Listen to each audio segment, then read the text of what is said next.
بيت ويشوف بعد وارن وعلى فرني مدحda amisom qaar kamida inkastoo qaarkood aan teleefanadooda aan weynay anigoo hadda Nairobi joogaan la xiriiray laakiin weli akhbaarkii oo rasmi ah maamo igama soo siinay mana rabo inaan ka hor dhaco laakiin akhbaaraadkii oo saxan haddii aan ka helo insha Allah maamo aniga xataa barsoolka soo wacaysaad ii soo wacda ma garat waan ogahay waan arkay akhbaarka waan arkay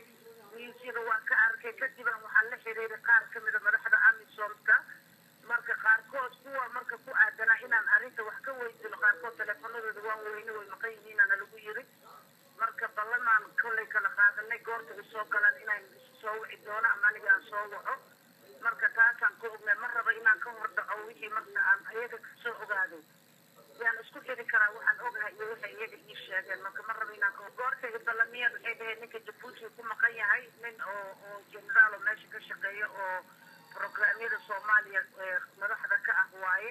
waa maqan yahay Jabuuti ku maqan yahay dhaheen marka ugu dambeyn jimcaha inay soo galaan laga yaabaa marka jimcaha wixii doona aniga eedeynta hadda lagu soo qoray oo newska oo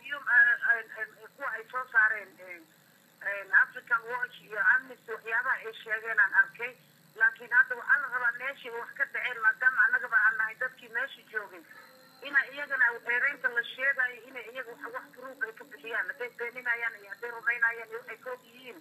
iyo hadday jawaab ka bixiyeen taasaan rabnaa inaan ka ogaano baaritaankaan wadnaa waxaan weydiinay su-aalahaas waxyaabaha newska hadda aad weydiinayso sida